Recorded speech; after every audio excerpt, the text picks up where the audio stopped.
Hey friends, it's Just the Gems. I'm Brandon. It's finally happening. I can't believe it, but it's finally happening. No one thought this day would come. This is me trying to build intrigue. Is it working? Let me know down in the comments if it is. Maybe not, because I did give this video a title. Anyway, what am I talking about? I'm talking about finally paring down my collection. Getting rid of some of these games that just don't really belong. Making some money. Does that mean I'm becoming a filthy reseller? Of course not. I bathe regularly. I would rank myself on the cleaner end of the reseller spectrum. But no, seriously, I'm not looking to get into the game flipping space with any sort of regularity. I'm just at a point where I've definitely shifted my perspective as a collector. I started out collecting nostalgic games from my childhood.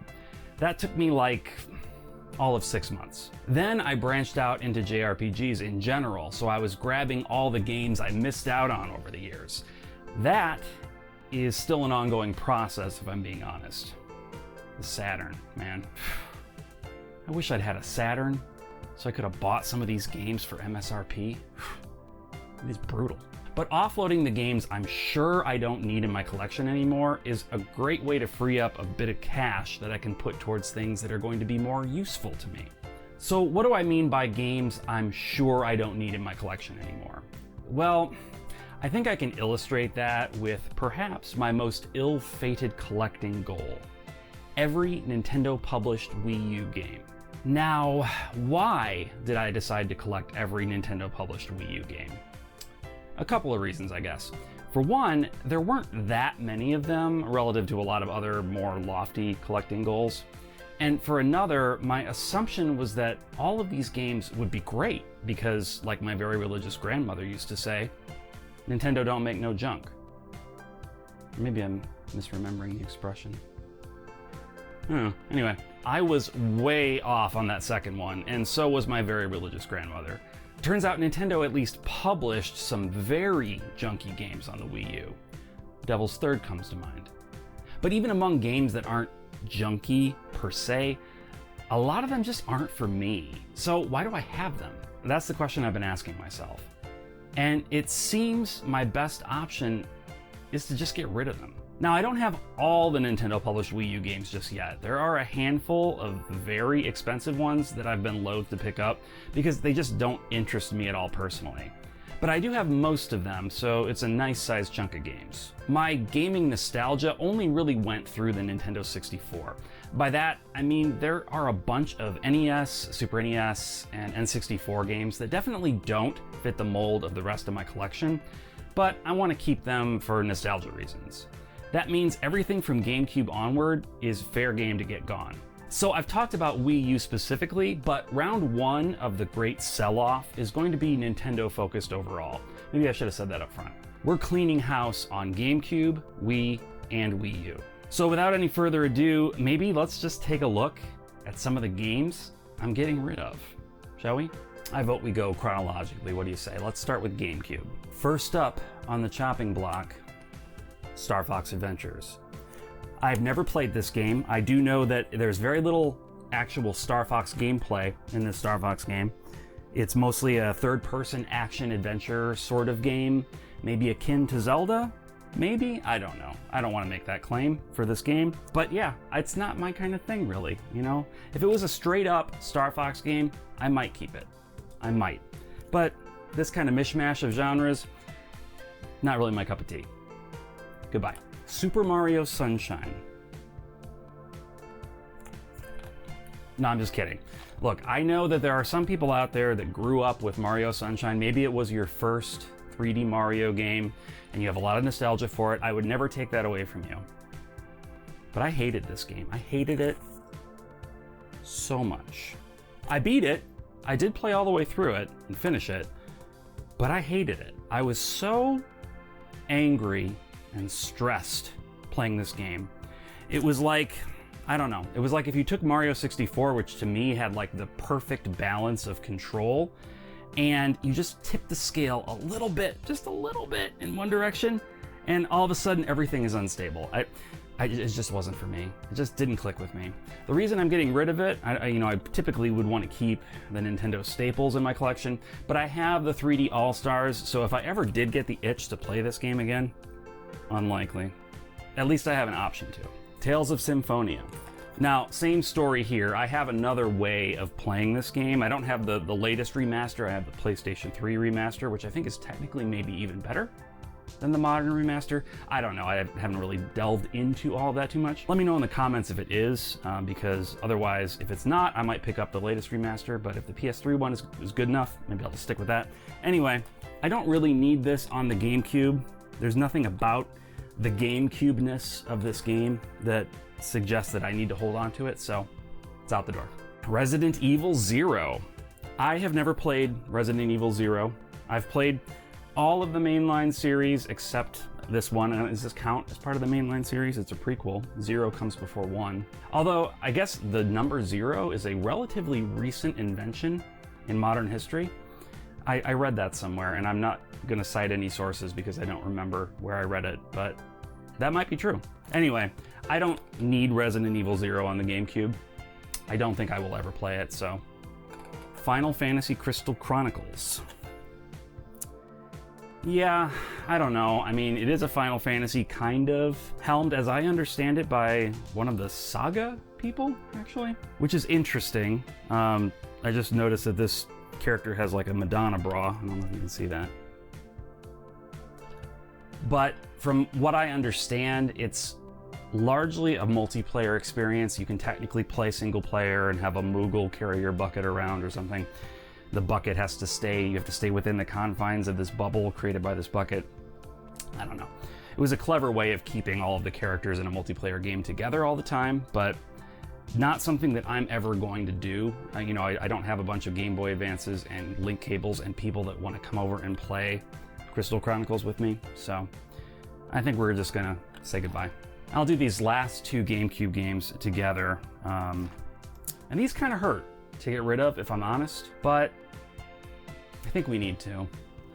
They are Baten Kaitos and Baten Kaitos Origins. The reason that I'm getting rid of Baten Kaitos and Baten Kaitos Origins is because I ordered the remastered Baten Kaitos 1 and 2 collection from PlayAsia so that I can have a physical copy of that. That was, I think, like $50 or something, so I can put that on my shelf and have the games when I'm ready to play them. And I can sell these, and these are actually worth a decent amount of money, despite the fact that the remasters are out there in the wild now. So I can get a little bit more money on selling these than I spent on the remaster, so ends up in the positive. Yeah, I don't know. I think in a world where remasters exist and they're generally considered to be pretty good, I'm less inclined to feel like I need to hold on to the older version, and that might come back and bite me. I don't know. Fingers crossed. Okay, chronologically speaking, the Wii was next. We're not doing the handhelds today. I may do handhelds at some point, but for the most part, my handheld collection was pretty well curated from the beginning. I didn't buy a lot of games that I just thought sounded interesting or whatever like I did on these other consoles. I mostly just bought games that I was sure I wanted to have. I think I'd already kind of shifted my thinking when I started collecting for handhelds. There may be some that I will part ways with. I haven't decided, but we're not going to do any handhelds today. So next up is the Wii, starting with A Boy and His Blob. This looked very interesting to me. Honestly, it still kind of does, but I believe I can get this on the Switch if I really want it. It's been sitting on my shelf for probably 2 years. I have never felt the urge to put it in, so I think it's probably just not going to be for me. Muramasa, the Demon Blade. This one is another one that actually kind of hurts to part ways with because it's Vanillaware and they make some beautiful and fun games, but I really would prefer to have this on the Vita, and I'm keeping my eyes open for a Vita copy of this game. I just would rather have it there. I just feel like that's probably the definitive edition because it came out after, and I can play it on the Vita TV or I can play it handheld. That sounds great to me. And until such a time as they remaster and re-release this game, which could happen, but I'm not holding my breath because I can really only hold my breath for like 40 seconds before I pass out. So, that would be dangerous. But until that happens, I need to be realistic. I'm not gonna play this on the Wii. I probably will play it on the Vita, so I'll keep my eyes open for a Vita copy. Super Paper Mario. This is one that I was very, very disappointed in. Coming off of the back of the Thousand Year Door, which was phenomenal, like reaches up to the level of the original Super Mario RPG in my mind. It was just a great, great game. Going from that to this was such a letdown for me. It's not even necessarily that this is a bad game. I don't think it's a bad game. It's funny, the writing is really good. You know, it's a really unique concept, the 2D and switching to 3D. It's very interesting, but it's not what I wanted from a Paper Mario game, and there were no alternative Paper Mario games for the Wii that scratched the same itch that Thousand Year Door did. And on top of that, it seems like this was sort of the beginning of the slide downhill for the Paper Mario series. I've never connected with a Paper Mario game since Thousand Year Door like I did back then. So, I don't know. Sayonara. Nights. Journey of Dreams. I have Nights, the original Nights, on the Saturn. I've played a good bit of it, as much as I could handle. It's very old. Like, it's very hardcore old school type of game where like you die and you're back at the title screen sort of deal. Not my favorite thing. I'm a big dum-dum, no good at game.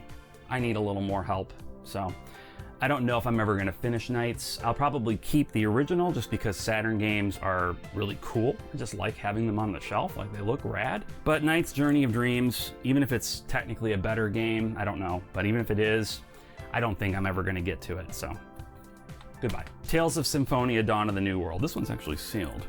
I got it from one of those retro game box delivery service things, and I guess this was so not in demand that they were able to give me a copy sealed for my low monthly subscription fee. Anyway, same as Symphonia on the GameCube, I have the remastered PS3 version.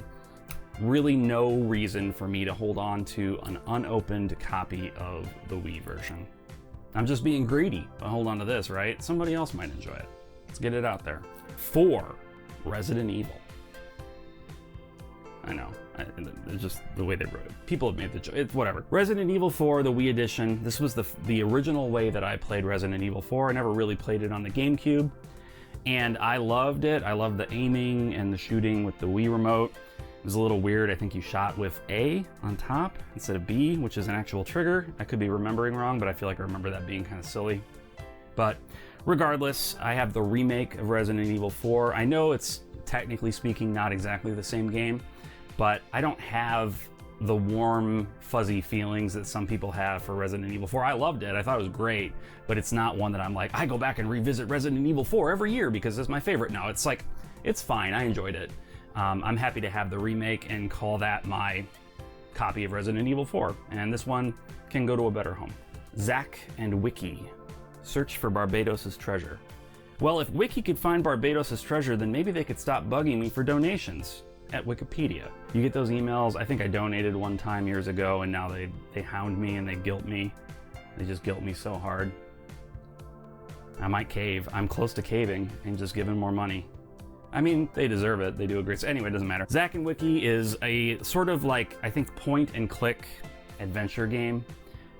Very cool. I think that's great. I'm surprised that there weren't a lot more of that kind of game on the Wii, just given the interface. It makes a lot of sense.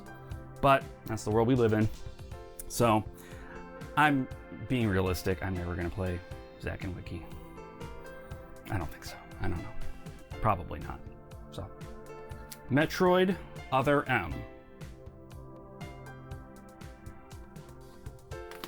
Okay, here's a couple of great ones. These are fantastic. I can't believe I'm getting rid of these, but Wii Fit and Wii Fit Plus. All right. Now, these are, you don't need me to tell you what Wii Fit is, right? It was a phenomenon. People were doing yoga, they were working out, they were like skiing or snowboarding or whatever, I don't remember. You know, I got into the Wii Fit craze. My wife and I were into it for a hot month, maybe. And then the balance board just disappeared under the couch and we never saw it again. And there it probably remains to this day, I don't know. But yeah, I don't feel like this is going to be a part of my life anymore. And finally, do these two together as well, we have Twilight Princess and Skyward Sword. I really enjoyed Twilight Princess. It's a favorite of mine. I would put it probably easily in my top 3 Zelda games. Yeah, it's negotiable, but it's probably number 3 on my top 3. I think it's a great Zelda game. I did not enjoy Skyward Sword. Part of it was the controls. Part of it was my Wii was in the process of dying a very slow death when I purchased Skyward Sword. And half the time when I would put the game in and try to play, it just wouldn't turn on. So that really sucked my desire to play the game or any game just right out of me. So I never really went back to it. I think I maybe beat the first dungeon and was like, I don't know. It takes way more effort for me to play this game than it ever took for me to play any other game, and I'm not even super crazy about it to begin with. So I put it aside, never went back to it. I have the remaster, remake, whatever, on Switch. Eventually, I'm planning to check that one out just because it's a Zelda game, it's a mainline Zelda game, and I haven't played it. That's weird to me. That's strange. So I feel like I need to do it. But we're gonna do it there, we're not gonna do it here. Oh, and I guess the reason I can get rid of Twilight Princess is I had the HD remaster on the Wii U, and I'm not getting rid of that, so yeah.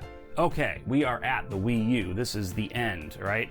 But I saved the biggest for last, because this is the largest selection of games that I'm going to be shuttling out the door. So let's get into it. Mario and Sonic at the Sochi Olympic Winter Games, 2014.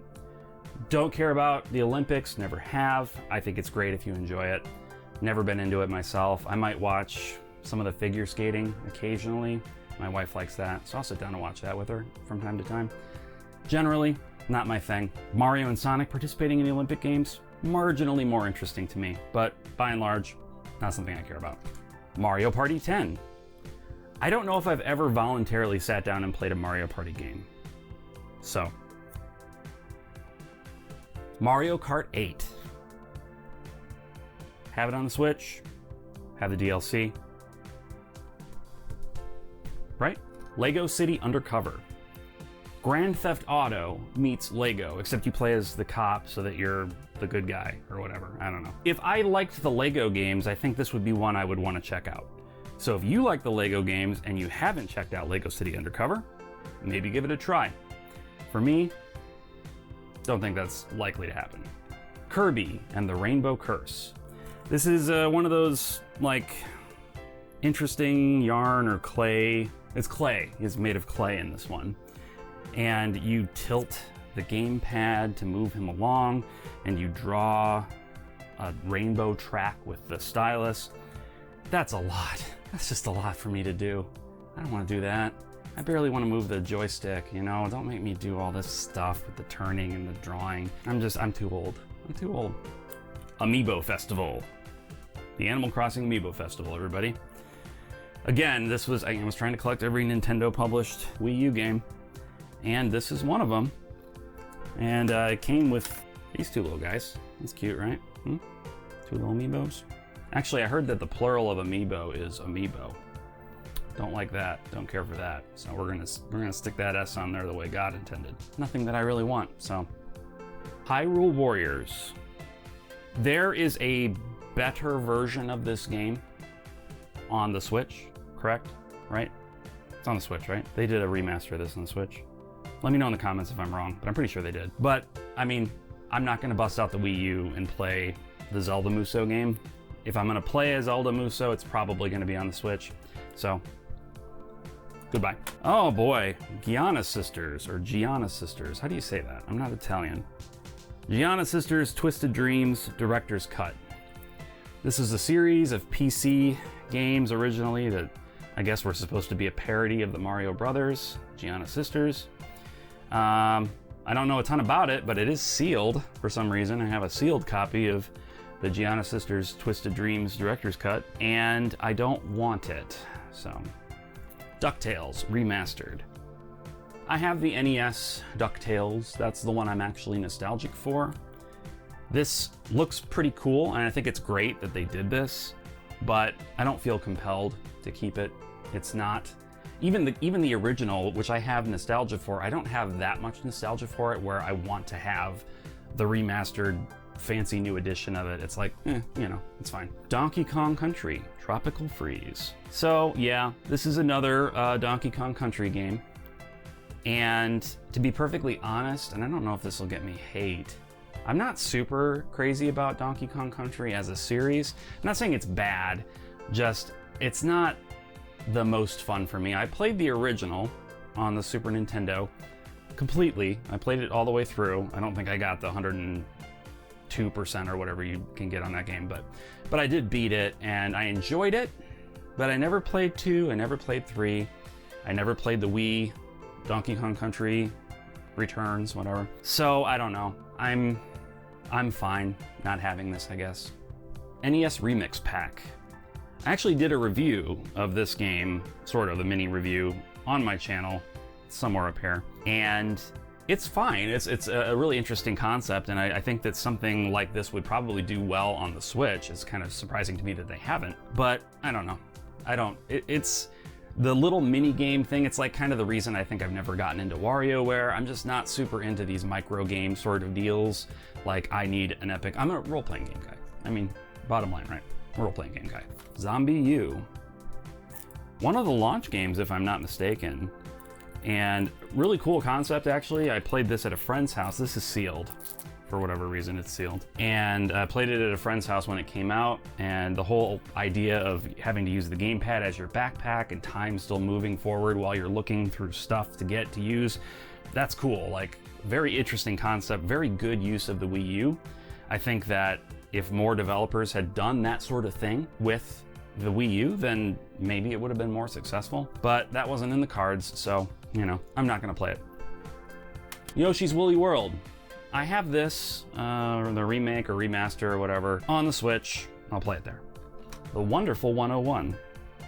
This is interesting to me. This is a Platinum game, and they generally make pretty good stuff. I think there's been a couple of dumb ones. Maybe the Legend of Korra game was pretty bad, from what I understand. But, you know, generally they make hits.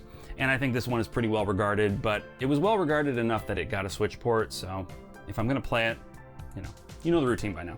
We Party You. It sounds like a sentence. We party you. Like you're going to party me. Don't party me. I'm not interested in being partied. Thank you. We Fit You. That also sounds like a sentence. We fit you. I disagree. You don't. Splatoon. I don't have anything bad to say about Splatoon. I've never played it. I think I watched my nephew play it for a few minutes, and it looks fun if you like, you know, multiplayer competitive games. I don't, because I'm bad at video games. I may have mentioned I'm bad at them, so playing competitive games is just not as much fun for me because I lose all the time. And I'm fine. I'm not a sore loser. I don't think I've ever really been a sore loser, but when you lose all the time, it does suck some of the fun out of it, right? You want it to be balanced. By the time I get on to any online multiplayer game, the community is leaps and bounds better than I am. Even if I started day one, like they just have more time to invest in it, I think. So they get good, and I stay bad, and then I don't want to play. So that's kind of my struggle. Sing Party. Who wants to have a sing party? Not this guy. Again, Nintendo published, I don't know. Have a sing party. Shovel Knight. This is cool. I played this one. This one's actually very cool. I have no problem with this game. I just don't feel like I'm going to play it. And I'm pretty sure that I have it digitally on the Switch anyway, so if I really wanted to, I've got it. Everybody loves Rayman Legends. Apparently, I've heard it's very good. But, you know, 2D platformers that I'm not nostalgic for just have a very low chance of surviving in this game room right now. It's just not their time right now, so. Pokken Tournament. I guess this is a Pokemon fighting game, which is really just kind of dramatizing what's already happening in those games. They're all turn-based for the most part, but this one showed you how brutal these battles really were. And you're doing it to these little Pokemon. You're putting them in this situation. Shame on you. Shame on you. Nintendo Land. Cool concept. I think as a pack-in game, it was neat. It wasn't as compelling as Wii Sports, for selling the functionality of the gamepad. I think it did a fine job, like it showed what the gamepad could do, but you know, maybe it's just that people weren't as jazzed about that as they were the motion controls and stuff. I don't know. Ninja Gaiden 3, Razor's Edge. Yeah, I don't know. This is another one that Nintendo published for some reason. Tecmo made it, Team Ninja, and Nintendo published it. And so I had to get it. It's sealed because, I don't know. I liked the original Ninja Gaiden on the NES. I thought that was pretty cool. I'm pretty sure that the cutscenes, like the story, was written by Masato Kato, who had a lot to do with Chrono Trigger, Xenogears, and some of the games that I really, really love. Correct me if I'm wrong, but I'm pretty sure Masato Kato was like the scenario writer for the original Ninja Gaiden. So that's cool, a little piece of trivia. But this series is not probably really for me anymore, so. Mario Tennis Ultra Smash. Now, I never gave this one a chance, maybe it's fun, but I'm just more likely to play a Mario Tennis game on the current console than I am on an old console, so I think this one's just, I'm never gonna give it a chance. And finally, last but certainly not least, because I don't want to tick off this fan base, this is not to say anything bad about this game or this series. We have Bayonetta 2 on the Wii U. Once again, published by Nintendo, so had to pick it up. Never played any Bayonetta games. I've heard good things. I think her clothes are made out of her hair, and when she gets hurt, her hair goes away, and so she gets naked or something. I don't know. I'm sure it's fun. Like, people talk about how fun it is. It's Platinum. They make great action games. This one is interesting in that it includes a separate disc with the original Bayonetta ported over to Wii U. So if you haven't played the original, you can play it here. I don't know. I don't know. I don't know. I don't think I'm ever gonna do it. I just don't think I'm ever gonna do it. I'm sorry. That's it for my Nintendo collection that I am parting ways with. What do you think? Am I making a mistake? I am a little, like, I've never sold off a large number of games before. It's always been piecemeal if I've ever sold any, one at a time, trading in a couple of games to a game store. I've never done it like this, where I'm like, I'm gonna lot a bunch of these games up together and put them on eBay and put it out there for the world and see if anybody wants to buy it. Never done it. Not sure how I feel about it. I'm a little scared. I'll put a link to my eBay seller account down below if there's anything in there that looks interesting to you. Feel free to reach out. I think it's time. Like I said, I think that I have successfully reoriented my collecting towards what I want to focus on. Specifically, JRPGs, the occasional, you know, Nintendo staple. I'm gonna get Mario Wonder, for example, even though it's a 2D platformer and it's not an RPG. I'm gonna get it because it's the new Mario game, and I like Mario games. Same with Zelda, same, all, you know, the staples, I'm gonna continue to get. And some of the big PlayStation titles, the Naughty Dog games, that sort of thing. Those are up my alley. Horror games will always be a part of my collection. I love horror games. It's my other genre of choice. If I was to have a second YouTube channel, it would be about horror games because I love them so much. But by and large, my collection is going to be JRPGs, and I'm not going to feel like I need to hold on to every single one of them either if I play them and turns out I don't like them. Because what's the point of having it if I know that I don't like it, right? Anyway, let me know your thoughts down in the comments below. If you wouldn't mind clicking like on the video because it really does help. If you hated this and you're still here, you have my permission to click the dislike button, I guess. I don't know, good for you for sticking it out. And if you aren't already subscribed, would you consider subscribing? We are just inching closer and closer to 5,000, and that would be fantastic if we could hit. I would just feel so thrilled. I never thought that I would have 500, let alone 5,000 subscribers. So assuming that we get to that goal at some point, just thank you all in advance. That's awesome and kind of mind-boggling. I don't even exactly know what to say, but thank you. Thank you so much. Anyway, until next time. Bye.